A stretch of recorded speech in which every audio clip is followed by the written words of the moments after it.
Hello friends, எல்லாருக்கும் வணக்கம். இன்றைக்கி இந்த வீடியோவில் ஒரு சூப்பரான ஈவினிங் ஸ்நாக்ஸ் தாங்க பார்க்க போகிறோம். நீங்கள் டீ போகிற டைம்லேயே இந்த ஸ்நாக்ஸை ஈஸியாக செஞ்சிடலாங்க.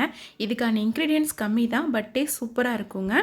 மைசூரில் ரொம்ப ஃபேமஸான மைசூர் போண்டா தாங்க பார்க்க போகிறோம். நீங்கள் குயிக்காக ஒரு ஈவினிங் ஸ்நாக்ஸ் செய்யணும்னு நினச்சிங்கன்னா கண்டிப்பாக இந்த மைசூர் போண்டா செஞ்சு பாருங்கள். வாங்க இப்போ இந்த வீடியோவில் மைசூர் போண்டா எப்படி செய்யலான்னு பார்க்கலாம்.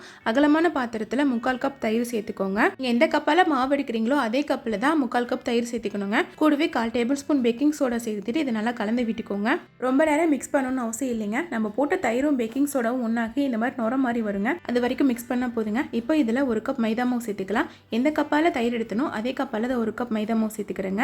போண்டாவுக்கு தேவையான அளவுக்கு உப்பு, சின்ன சின்னதாக நறுக்கின ஒரு துண்டு இஞ்சி, ஒரு பச்சை மிளகாயை இந்த மாதிரி குட்டி குட்டியாக நறுக்கி சேர்த்துக்கோங்க. கூடவே கொஞ்சமா கருவேப்பிலை, கொத்தமல்லி தலையை இந்த மாதிரி நறுக்கி சேர்த்துக்கோங்க. இப்போ இதில் 1/4 டேபிள் ஸ்பூன் போல சீரகம், கூடவே 10 போல மிளகு சேர்த்துக்கோங்க. இப்போ பனி டைம்னால மிளகு சேர்த்துக்கலாம். நீங்க வெயில் காலத்தில் செய்யறதுனால மிளகு தேவையில்லைங்க.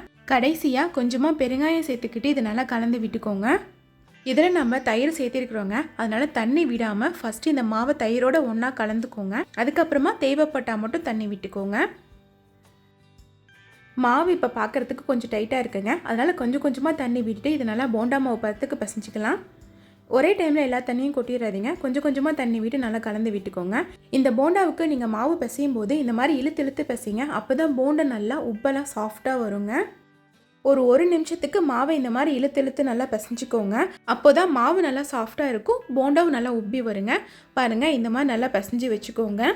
இந்த மாதிரி கலந்ததுக்கு அப்புறமா இந்த மாவை இப்போ ஊற வச்சிடலாங்க. இந்த மாவு கண்டிப்பாக 15 நிமிஷத்துலேருந்து 20 நிமிஷம் வரைக்கும் ஊறணுங்க. அப்போ தான் போண்டா நல்லா சாஃப்டாக வரும்.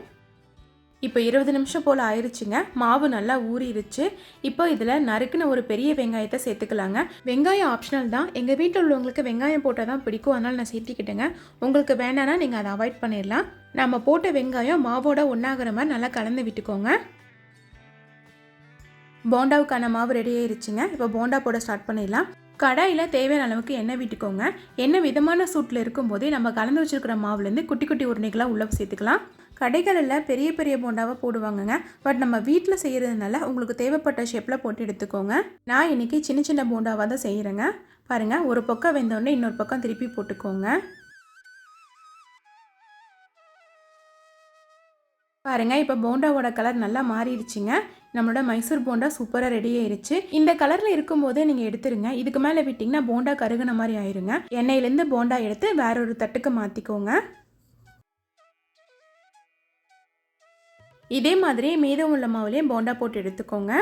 உங்களுக்கு இந்த வீடியோ பிடிச்சிருந்துன்னா மறக்காமல் இந்த வீடியோவுக்கு ஒரு லைக் பண்ணுங்கள். இதே மாதிரி நிறைய ரெசிபிஸ் தெரிஞ்சுக்க என்னோட சேனலை சப்ஸ்கிரைப் பண்ணிக்கோங்க.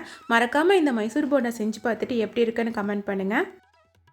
இப்போ சூப்பரான மைசூர் போண்டா ரெடி ஆயிருச்சுங்க. இதை நீங்கள் அப்படியே சாப்பிட்லாம், இல்லை இது கூட தேங்காய் சட்னி கூட வச்சு சாப்பிட்லாங்க. இந்த போண்டா நார்மலாக சாப்பிட்றதுக்கும் டேஸ்ட்டாக இருக்குங்க, இந்த சட்னி கூட சாப்பிட்றதுக்கும் டேஸ்ட்டாக இருக்குங்க.